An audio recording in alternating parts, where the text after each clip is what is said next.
একদিন রাত গভীরে যুবক বলে উঠবে, মাওলা ছেড়ে দিলাম সব,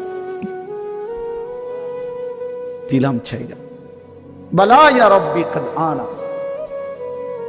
একদিন রাত গভীরে সমরকন্দ রাশিয়ার বিখ্যাত ডাকাত ফুজাইল ইবনে আয়াজ রাহমাতুল্লাহ আলাইহি, এক সময় তিনি ডাকাতের সর্দার ছিলেন।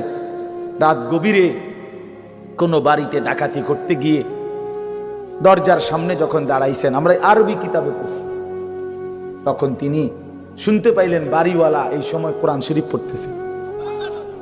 তো ঠিক এই টাইমে বাড়িওয়ালা কোরআন শরীফের একটা আয়াত পড়ছে, উনিও দাঁড়াইয়া মাত্র শুনতেছে, আলাম ইয়ানি লিল্লাযীনা আমানু আন তাখশা কুলুবুহুম লিযিকরিল্লাহ।